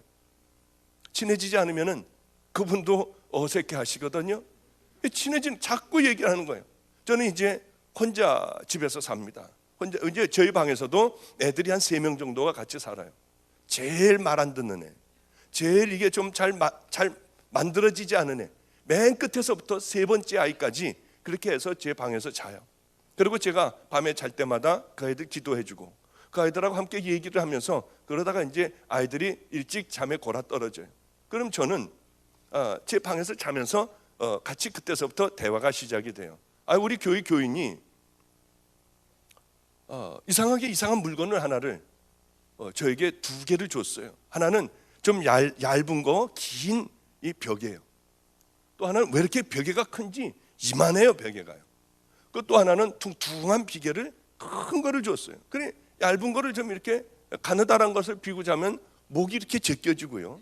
큰 거를 이렇게 벼보면 이게 잘 벼지지가 않아요. 이게 도대체 무슨 용도인가? 저는 그 용도를 몰랐어요, 잘요. 어느 날 한 몇 개월 동안 그렇게 하나는 처박아 놓고요, 그냥 하나를, 이게 얇은 거를 하나를 갖고 이렇게 있다가 어느 날 저도 모르게 그걸 한번 이렇게 끌고 다리를 올려놔 봤더니 얼마나 편한지요. 이거구나. 그리고 이제 그 퉁퉁한 것도 한번 이렇게 안고서 다리를 올려놓으니 얼마나 편한지요. 이게 이분이 배려가 있었던 것 같아요. 우리 교인의 배려요. 그저 이렇게 좀 날씬한 것을 좀 이렇게 원하면은 그걸 붙들고 자고, 이 퉁퉁한 벽에 있으면 그걸 붙들고 자라고 2개를 준 것 같아요. 하여튼 여지없이 이제는 그 정이 들어가지고 그거를 이제 그거 없이는 못 자요. 근데 저는 이렇게 큰 게 좋아가지고 이렇게 그거를 이렇게 붙들고 탁 하고 발을 올려놓으면 자동적으로 이제 밤에 그렇게 잠이 시작되면은 그때서부터 이제 중얼거리기 시작을 해요. 성령님, 이 교회에 정말 왔는데요, 아이고 나 어제는 그랬어요. 어제는 성령님, 왜 그렇게, 도대체 왜 이렇게 입에 침이 말라서 수도 없이 그걸 마시면서 하게 왔고요. 도대체 제가 약을 잘못 먹었나요? 하면 병이 걸려서 그랬나요? 이 사람들이 막 왔다 갔다 하고 좀 어제는 굉장히 힘들었어요. 도대체 왜 그러셨어요? 저는 몸이 아프면서도 죽어라고 이제 캐나다에 가가지고 하루도 빠지지 않는 일정이 있는데 도대체 왜 그러셨어요? 그런 얘기를 해요. 이렇게 저렇게 얘기를 해요. 그러다가 저도 모르게 잠이 들거든요. 그럼 성령님하고 함께 자는 거예요. 거룩하신 하나님 아버지 그러지 않아요. 힘들었던 얘기, 저 여기 왔으니까 꼭 우리 아이들 다 책임져 주셔야 돼요. 사고 안 나게 해주세요. 제가 없어도 잘하게 해주세요. 그런저런 이제 얘기를 하다 저도 모르게 자는 거예요. 그 다음날 아침에 일어나면은, 성령님, 저 지난밤에 잘 자게 해주셔서 감사해요. 오늘도 또 함께 해주세요. 이 베니 흰 목사님이 지금은 어떤지 모르지만은 그분의 책을 성령님 안녕하세요라는 책을 봤어요. 이분은 성령의 기름 부음을 받으셨더군요. 일어나면 성령님 안녕하세요 하고 인사를 한대요. 저는 다른 건 몰라도 이분은 성령님과 교통하는 분이다. 금방 알았어요. 왜냐하면 인사를 하고 그분하고 함께 대화를 하는 거예요. 이 사람은 틀림없다는 생각을 했어요. 제가 만난 그 하나님과 성령님도 전 대화를 해요. 이렇게 늘 대화를 해요. 좋은 거 있으면 좋은 자리에 앉으세요. 조금 나쁜 자리에 앉고, 먼저 이것을 마시려고 하다가도 좋은 거면은요, 성령님 먼저 드세요. 그리고 제가 먹을게요. 그리고 기도는 저는 하나님 이거 감사합니다, 그것도 아니에요. 성령님 먼저 드세요. 그 다음에 제가 들을게요. 드셨어요? 그럼 제가 들게요. 아멘 하고 제가 마셔요. 그분하고 친하게 지내는 겁니다. 그분에게 모든 좋은 걸 다 드리는 거예요. 그분이 기뻐하실 그 일들만 하는 거예요. 내 앞에 지나가는 찬스가 있으면 성령님 좋아하시겠다, 얼른 잡아서 도와도 주세요. 옷도 벗어주세요. 할 것 없으면 힘으로 해주세요. 여러분 마음에 감동되는 대로 그렇게 성령님이 기뻐하시겠다고 하면 그거 하세요. 그러면은 놀라운 일들이 일어나기 시작을 해요. 저는 우리 아버님에게 1월 1일 날이나 구정에 아버님 올해도 건강하시고 새해 복 많이 받으세요 하고 세배를 합니다. 그리고 난 다음에 집에 돌아와서 휘장이니 뭐니 애들 다 못 들어오게 문을 다 잠궈버리고요. 성령님, 저는 우리 성령님 우리 아버지보다 100배, 1000배, 10,000배 좋아하는 거 아시죠? 우리 아버지에게 세배 한 번 했으니까 성령님 20번 해드릴게요. 성령님 새해 복 많이 받으세요. 정말 20번을 해요. 사람들은 바보 같다고 생각할 거예요. 어느 서커스단에 어린아이가 그날은 휘장이 뭐가 이 기둥이 잘못돼서 하루를 쉬게 됐다고 그래요. 그래 주일날이었는데 이 꼬마가 가만히 보니 애들이 자기 또래 애들이 교회를 가서 얘도 쉬는 날이니까 따라서 교회를 갔대요. 교회를 갔는데 예수님이 바로 우리를 위하여 십자가에 달려 돌아가셨다고 하는 그 얘기를 듣고 이 아이는 얼마나 마음이 아팠는지 모르는데요. 남들은 다 돈을 내는데 지는 돈 낼 것도 없어서 아무것도 못 드리고 온 거예요. 밤에 잠이 오지 않는 거예요. 날 위해서 돌아가셨는데 나는 돈도 못 드리고. 그래서 이 아이가 자기가 늘 하던 서커스 그 기계를 공도 가져가고 우산도 가져가고, 그래서 밤에 몰래 강대상에 올라왔어요. 저는 돈도 없고 드릴 것도 없어요. 그러니까 이것밖에는 없으니까, 그리고 그 앞에서 제주를 넘고요, 공도 굴리고요, 그리고 하나님을 열심히 기쁘게 해드리고 땀을 뻘뻘 흘리면서 그것을 했어요. 성령님이 뭐라고 하셨을까요? 하나님이 뭐라고 하셨을까요? 예이 나쁜 녀석아, 여기가 어딘데 여기 와서 뛰고 그래? 그러지 않으셨어요. 기뻐하시는 거예요. 어린아이 같은 신앙과 믿음을 하나님은 참 기뻐하세요. 여러분, 그래서 저는 그런 마음으로 해요.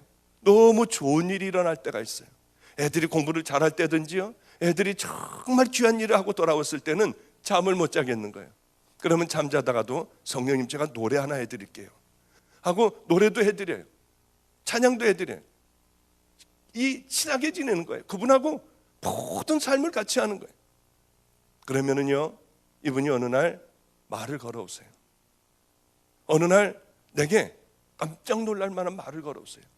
그리고 하나님의 말씀대로 작은 것서부터요, 어마어마한 큰 일을 원하지 않으세요. 하나님이 원하는 작은 것이요. 내가 생각하기에 우리 주님이 나를 보면서 뭘 제일 슬퍼하실까? 그걸 버리는 거예요. 그거하고 싸우는 거예요. 그러다 보면 어느 날이요, 그렇게 그냥 바보같이 사세요.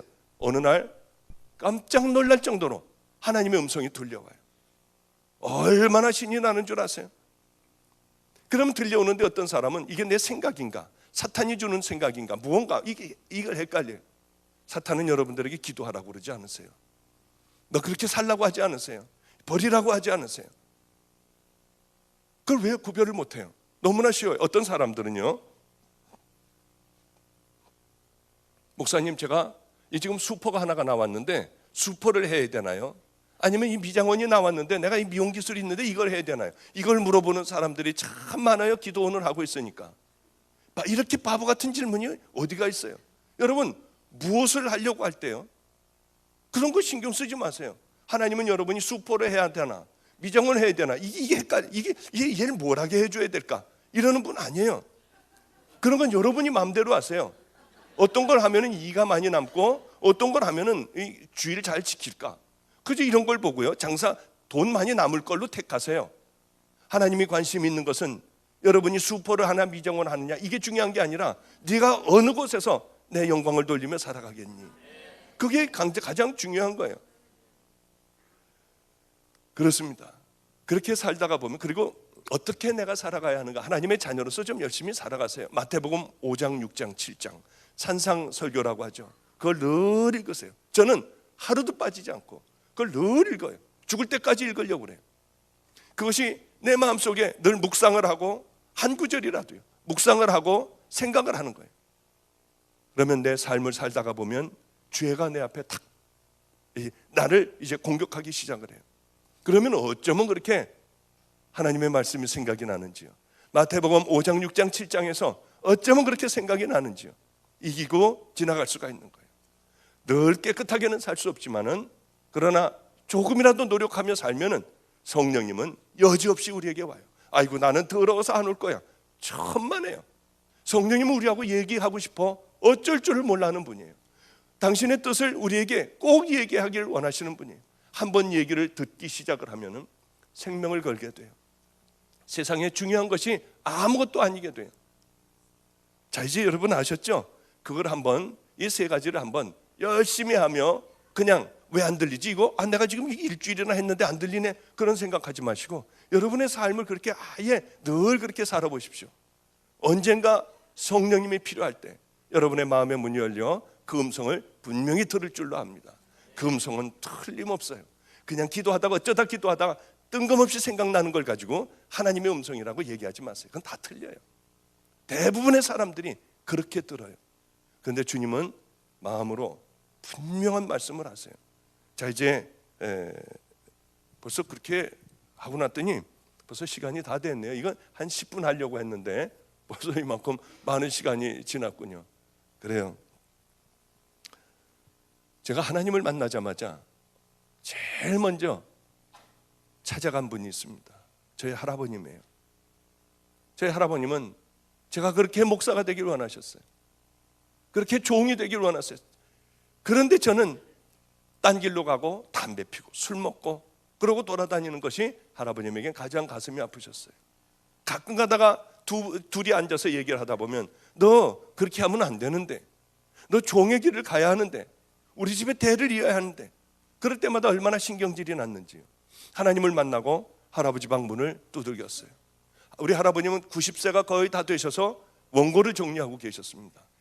저에게 반말도 안 하세요. 아이고 우리 장손 오셨나? 제가 할아버님은 너무 기가 막히게 하나님을 만나고 와서 할아버지 제가 하나님을 만났어요. 뭐야? 하면서 놓더니 저를 보고 어쩔 줄을 몰라 하셨어요. 제가 종의 길을 갈 거예요. 이제 이 가정에 목사의 대를 이을 거예요. 할아버님 하나님 감사합니다. 하나님 감사합니다. 할아버지가 우셨어요. 나이가 90이 다 돼가시면 눈물들이 없어져요. 소리만 그냥 하시죠. 그런데 할아버지는 눈물을 흘리셨어요. 일로 오라고 하셨어요. 제가 할아버지 앞에 무릎을 꿇자 할아버지는 저를 끌어안아 주셨는데 저는 할아버지가 크신 분인 줄 알았어요. 어쩌면 그렇게 어린아이같이 왜소한지요. 제게 제 살에 닿는 것은 다 뼈들 뿐이었어요. 배짱 말르셨어요. 얼마나 좋아하면서 우시면서 기도를 하시는지요. 하나님 이 아이의 우리 집안에 내가 죽기 전에 우리 장손의 소원을 들어주셔서 감사해요. 우리 장손이 목사가 되게 해주시니 감사해요. 어떻게 이런 일을 내게 살아있는 동안 보게 하셨니? 그러면서 기도하시는데 이 아이는 꼭 성자의 길을 가게 해주세요. 그 기도를 하셨어요. 그리고는 저만 보기만 하면은 야, 이 목사 한수 언제 봤나? 왜냐하면 우리 감리교회는 제가 제일 존경하는 분하고 함께 가서 감독님들 전체 감독님 있는 데서 무릎을 꿇으면은 우리 할아버님이 제일 존경하는 사람이 제 머리에 손을 얹고요. 그 다음에 전부 다들 손을 얹어 목사 안수식을 합니다. 할아버님은 그게 하고 싶으셨어요. 어려서부터 저를 위하여 기도하셨으니까요. 언제 목사 안수 받지? 할아버지 신학대학원 아직 가지도 않았어요. 일주일 후에 가면은 언제 목사 안수 받지? 할아버지 일주일 전에 물어보셨잖아요. 이제 얼마 있으면 목사 안수 받지? 할아버지 3년 남았어요. 할아버지 이제 1년 남았어요. 할아버님은 이 개고기를 잘 안 잡수셨어요. 내가 박전도사 안수하러 가려고 게장국도 내가 먹어요. 내가 하루에 30분씩 방배동 카페 골목을 다니며 전도했는데 이제는 내가 다리에 힘을 얻으려고 1시간씩이나 걸어서 전도를 해요. 우리 주님이 내가 박전도사 안수 받는데 가게 해주실 거야. 그러고 그렇게 뒷짐을 지고 왔다 갔다 하시면서 그런 얘기하실 때 참 눈물이 났어요. 어느 경우는 할아버지 이 달력을 보니 빨간 줄로 XXX 표를 치셨어요. 봤더니 제가 안수받을 날을 꼽고 계셨어요. 얼마나 남았니? 6개월 남았어요, 할아버지. 얼마나 남았니? 3개월 남았어요, 할아버지. 그때 저희 할아버님 연세는 95세였어요. 평생을 목회를 하신 분이고 이 성자의 삶을 사신 분이에요. 무소유로 사신 분이에요. 그런데 담도가 막히게 되셨습니다. 그래서 내시경으로 담도 수술을 하셨어요. 그러고 나서는 체력이 확 떨어지셨습니다. 제가 안수받기 6일 전이었어요.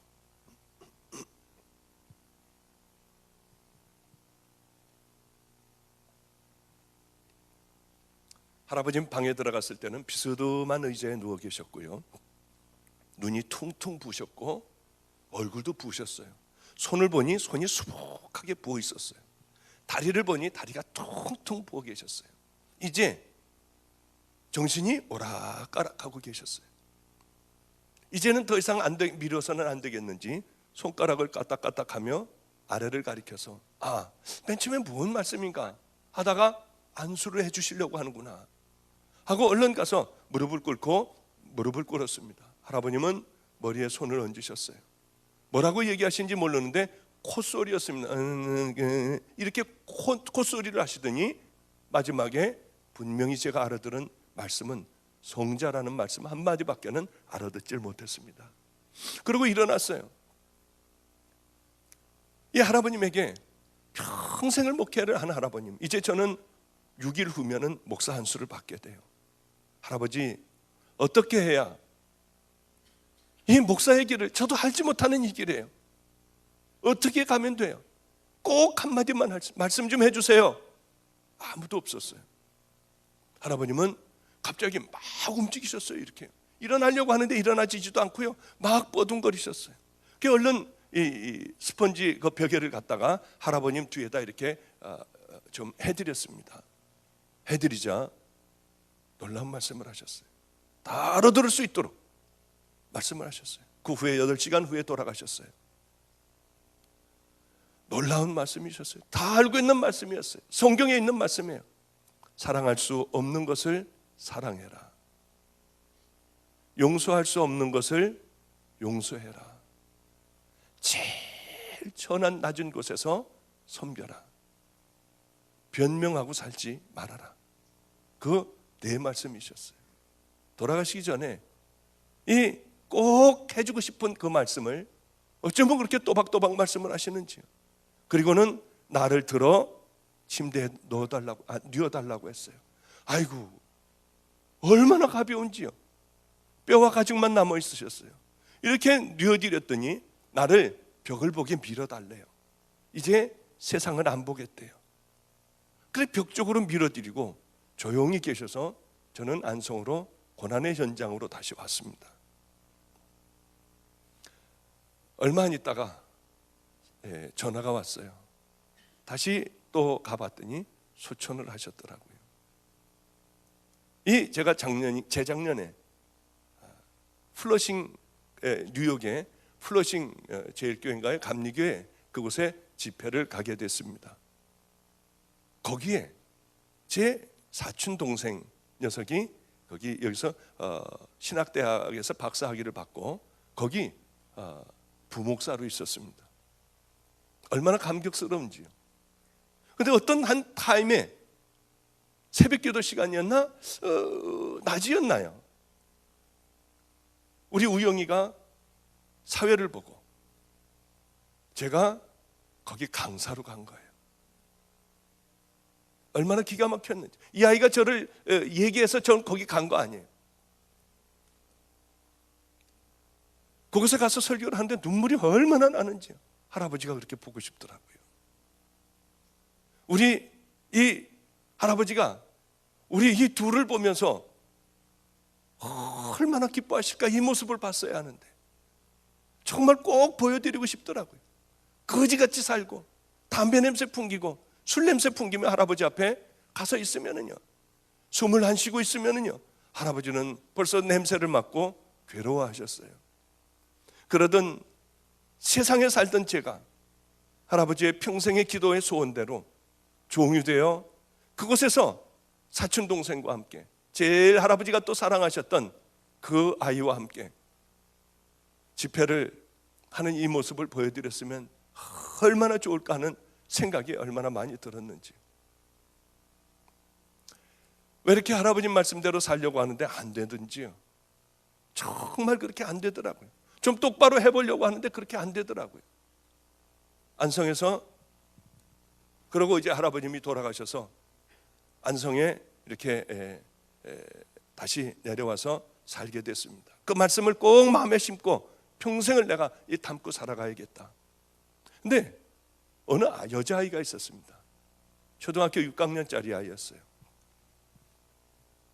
우리 집에는 그때만 하더라도 이 여자 중에서 제일 밑바닥에 내려갈 수 있는 제일 밑바닥 인생의 여자가 아기를 하나를 낳았어요. 그래서 여기저기 여기에도 버리고 거기서 못 기르고 여기도 주고요 저기도 주고 하다가 어린아이 4살짜리를 저에게 데리고 왔어요. 목사님이 애를 잘 기른다고 하니 애 좀 맡아달래요. 그 아이가 벌써 이제 중학생이 됐어요. 4살짜리가요. 오줌도 싸고 그러던 아이요. 도대체 이 아이를 저는 혼자 사니까 이 아이 4살짜리를 어떻게 이 목욕을 시켜야 될지, 물을 떠놓고 너 혼자 들어가서, 걔도 여자 아니에요. 너 혼자 들어가서 어떻게 좀 닦고 머리도 좀 감고 어떻게 나와봐라. 그러고 이렇게 해놓으면은요, 그 4살짜리가 자기 속옷도 주물러서 빨아요. 혼자 머리 밑까지 다 닦고요. 그러고서 갈아입고 나와요. 그거 창피하니까 자기 속옷을 안 보이는 데다 갖다 말려놓고 걸어놓고요. 그런 아주 영악한 아이였어요. 그 아이가 벌써 이제 중학교 1학년이 됐어요. 이 교회 교인 중에 한 분이 저희 교회에 오셔서 우리를 중국집에 가서 우리 집 아이들을 전부 짜장면을 사주셨습니다. 오늘 그런 말씀을 하시더군요. 그 아이 수빈이는 어떻게 됐나요? 목사님을 너무 잘 챙겨주더래요. 제 옆에 와서 물도 따라주고요. 목사님은 고기 못 드시니까 야채를 드려야 된다고 하고, 그렇게 정말 아주 다 귀한 아이예요. 그런데 그 중에 4살짜리하고 살고 있었고, 또 보니까 초등학교 6학년짜리 하나가 그렇게 우울하게 살고 있는 우울한 아이가 있었습니다. 너 일로 와봐라. 한번 그렇게 교회로 데려왔어요. 남의 집 아이를. 그래, 너는 왜 그렇게 표정이 어둡니? 고민이 있으면 나한테 얘기하면 내가 네 고민을 풀어줄게. 이 아이 입에서는 충격적인 얘기가 나왔습니다. 어떤 얘기였냐면, 이 아이 엄마는, 아버지도 그렇고 엄마도 그렇고 다 알코올 중독자예요. 그래, 아버지가 간암으로 돌아가시자마자 이 아이를 데리고 자기 아버지 친구하고 들어가서 사는 거예요, 이제. 그런데 이 아버지에게는 아들이 하나가 있었습니다. 큰 녀석이 하나가 있었어요. 이 아버지가 한번 이 아이를 6학년짜리, 5학년짜리를 강간을 하는 거예요. 그 다음에 아들이 한번 하고요. 돌아가면서 이렇게 하는 거예요. 이 엄마는 자기 딸이 그런데도 엄마한테 얘기하면은요, 네가 잘못했다고 하고 이 애만 때리고요. 이 미친 사람들이었어요. 보니까 얼마나 화가 나든지. 짐승만도 못하고 쓰레기만도 못한 인간들이더라고요. 너 집에 들어가지 말고 나하고 살자. 그 교회에다가 이제 함께 이 의자에 하나를 주고 거기에 살게 했어요. 얼마나 애가 행복해하는지요. 어느 날 살고 있는데 늘 밤만 되면은 이 부모가 와서 다 때려부셔요. 애 내놓으라고요.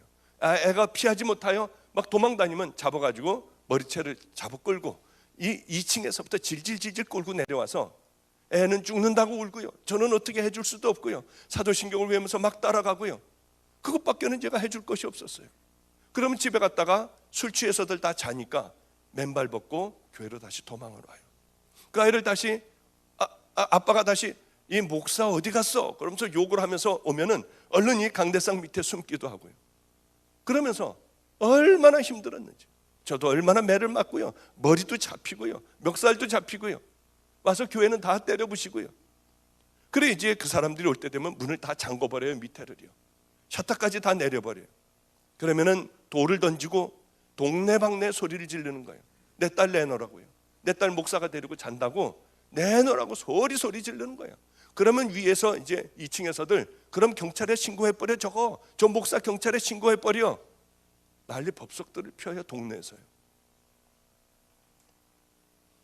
그러는 날들을 이렇게 보냈습니다. 결국은 부모가 포기를 했어요. 이 아이하고 같이 살게 됐어요. 얼마나 좋았는지요. 이 아이는 공부도 열심히 하고요, 잘 지냈어요. 그런데 이상하게요, 이제 벌써 그런 지가 오랬는데 어느 날서부터는 제가 밤이 껌껌해지면은요 막 불안하기 시작을 한 거예요. 차를 타고 가다가도 이 날씨가 이 밤이 이렇게 좀 해가 넘어갈 때쯤 되면은요 막 불안해가지고 어쩔 줄을 몰라서 차를 세워놓고 저도 모르게 어쩔 줄을 몰라 하는 거예요. 왜 그런지를 모르겠었어요. 이상하더라고요. 왜 이런 병이, 내가 정신병이 걸렸나. 알고 봤더니 주님, 성령님, 저는 도대체 왜 이렇게 불안해요? 밤만 되면 왜 이렇게 불안해가지고 해만 지나치면은 어쩔 줄을 몰라 하는데 이게 왜 그래요? 성령님께서 어느 날 가르쳐 주셨어요. 내 종아, 이제 편한 마음을 먹어라. 너는 해가 질 역에 그 아이의 부모가 찾아와 너를 힘들게 했잖니. 그것은 하늘의 상급으로 쌓였다. 해가 질 때 그 부모들이 와서 그렇게 땡깡을 부리고 그래서 내가 이렇게 해만 지면 불안했구나. 주님, 이제 다 잊어버릴게요. 주님의 위로가 있는 그날 저녁서부터 그게 없어졌어요. 얼마나 감사한지요. 그래 이 아이하고는 편안하게 살았습니다. 6학년짜리가 중학교 1학년이 됐고 2학년이 됐고 3학년이 됐어요. 제가 아이를 키보드도 가르쳐주고요, 아이는 아주 행복하게 잘 자라나고 공부를 잘했어요. 중학교 3학년 2학기가 지난 어느 날이었습니다. 이 아이가 사라져버린 거예요. 아무리 찾아도 그럴 리가 없는데 이 아이가 없어져 버렸어요.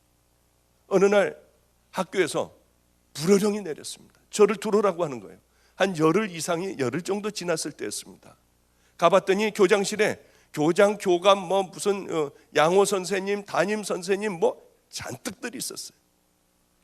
저를 벌레 본 듯 했어요. 왜 그런지 저는 몰랐습니다.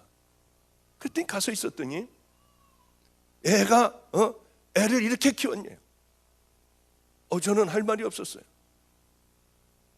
그 아이가 병들었대요. 그래, 애가 성병 걸린 거 아니에요. 애가 유방이 다 터지려고 하는 것 아니에요. 그 다 지 책임 아니에요. 그래서 죄송합니다. 죄송합니다. 그랬더니 그 아이를 데려오래요. 데려왔는데 이 아이는 머리는 부스스하고요, 머리를 푹 숙이고 울고 있었어요. 너 아프니? 우리 병원 가자고. 그리고 죄송하다고 인사하고 그 아이를 데리고 나오는 제 뒤에다 몹쓸 소리를 했어요. 뒤로 돌아서서 뭐라고 할까 하다가 꾹 참고 그 아이를 데리고 왔어요. 너 아프면 병원 가야지. 그동안 어디 가 있었니? 그리고 이제 병원을 데려갔어요. 다 치료가 됐어요. 아마 한 일주일 치료를 받았나요? 여기도 다 짤 거 째고 성병도 전부 다 치료를 받았어요. 저는 왜 그런지 이미 소식을 들어 알고 있었습니다. 이 아이가 학교에서 나오다가 그 오빠가 군대를 갔는데 군대에 갔다가 휴가 나온 오빠하고 만났어요. 그런데 이상하게 오빠 품이 그리워지더라는 거예요. 그렇게 죽이고 싶었는데 그날은 왠지 모르게 그렇게 그 마음이 들었대요. 그래 오빠하고 휴가 나온 오빠하고 열흘간을 아이가 같이 지냈어요. 그러면서 성병이 걸렸고 이렇게 유방이 막 곪고 그랬던 모양이에요. 아마 그냥 우리 집에는 다시 들어올 수는 없고 무섭고 막 냄새는 나고 어쩔 줄 몰라 하다가 양호 선생님을 찾아갔습니다. 그러니까 상담을 했어요. 양호 선생님이 보니 이 지경이거든요. 너 누가 그랬어? 이건 누가 이렇게 했어? 목사님이 그랬다고 그랬어요. 그래, 학교에서는 다들 제가 그런 줄 알고 있었어요. 이제 치료가 다 끝나는 날 이 아이 손을 붙들고 기도를 했어요. 하나님 감사하다. 그지? 너를 깨끗하게 치료해 주신 하나님 은혜 정말 감사하다. 우리 기도하자. 그리고 손을 붙잡고 제가 기도했어요. 하나님, 이 아이가 이제 옛날에 하나님을 사랑했던 그 마음으로 돌려주세요. 하나님, 꼭 이제는 다 깨끗하게 치료해서 병균이 죽은 것 같이 하나님 이제는 우리 주님 안에서 옛날에 사랑하던 그 주님의 아이로 다시 태어나게 해주세요. 그러고 기도를 했는데 애가 막 울어요. 왜 저보고 가만히 있었니? 괜찮아. 너는 이제 조금 있으면 중학교 졸업하냐? 그리고 고등학교는 딴 데로 가잖아. 그러니까 네가 애들하고 돌아다니며 이 애들하고 노느라고 이렇게 됐다고 하면 너 창피해서 학교 못 다니잖아. 그러니까 내가 너를 데리고 있는 목사가 강제로 너를 어떻게 했다고 해서 네가 그 병에 걸렸다고 하면 너 창피하지 않잖아. 염려하지 말고 저 몇 개월 안 남았으니까 그냥 그렇게 다녀라. 얘가 막 우는 거예요. 그런데 학교로 뛰어갔어요. 얘가. 뛰어가가지고 이 얘기를 다 한 거예요. 오빠가 사실 이렇게 했고요. 우리 목사님은 아무 죄도 없는데 목사님하고 병원 가서 다 치료하고 났는데 그냥 목사님이 한 걸로 해라. 그래야지 네가 창피하지 않느냐. 이걸 양호 선생님에게 얘기를 했어요. 양호 선생님이 선생님들에게 다 얘기하고 교장 선생님에게 얘기했어요. 저를 경찰서에 저기 해서 저를 잡아간다고 했어요. 그런데 이분들이 또요, 죽일 놈 살릴 놈 하다가 세상에 이런 사람이 어디 있느냐고 자기네들끼리 또 막 별 얘기들을 다 하는 거예요. 죽였다가 살렸다 저는 입 다물고 가만히 있었어요.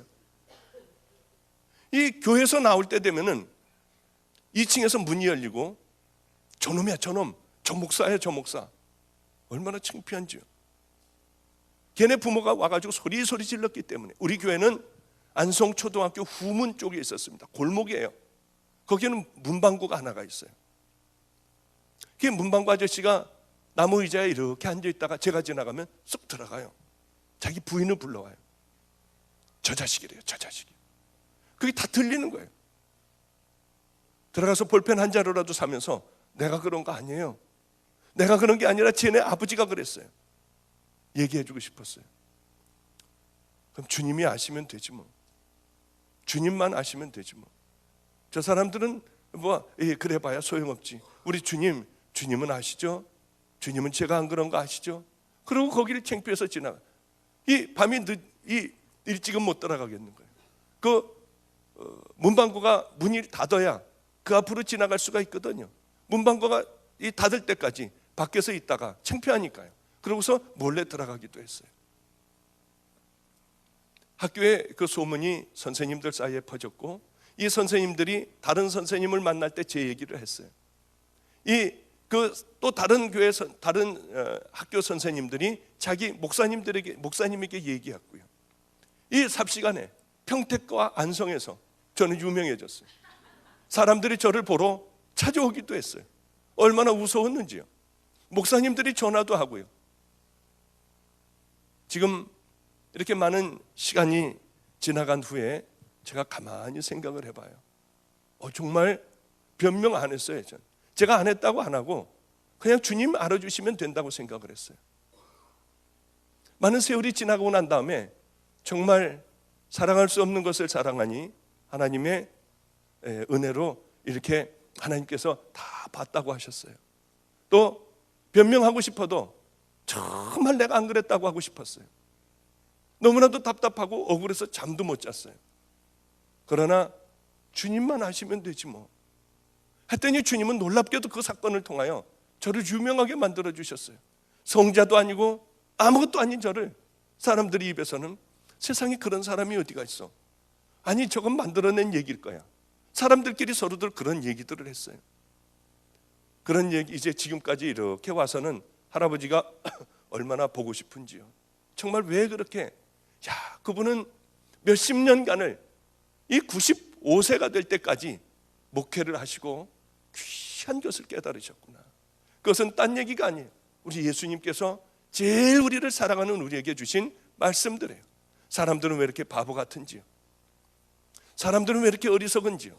교회에서 조금만 억울한 일만 귀에 들리기만 하면 가서 따지기 시작을 해요. 마음의 상처를 받아요. 그럴 수가 있는 거예요. 요즘 오죽한 하나님의 자녀 같으면 주님을 위하여 억울한 얘기 한마디도 안 들으려고 하겠어요. 주님은 우리를 위하여 십자가를 지셨어요. 그럼에도 불구하고 우리는 이 영광만 얻으려고 했지 십자가 지는 일은 아무도 하려고 하지 않아요. 결단코 우리에게는 영광이라는 것은 있을 수가 없어요. 십자가가 있기에 부활의 영광도 우리에게 있는 것 아니겠습니까? 여러분 이제는 생각을 바꾸세요. 가치관을 바꾸세요. 주님을 위하여 나는 고난을 받겠다. 주님을 위하여 교회에서도 억울한 일 당해도 나는 입 다물고 있겠다. 그동안 내가 잘못한 거 있으면은요, 여러분 오늘 이 시간을 통하여 회개하세요. 그럼 여러분은 오늘을 통하여, 바로 이 시간을 통하여 하나님의 자녀가 되는 거예요.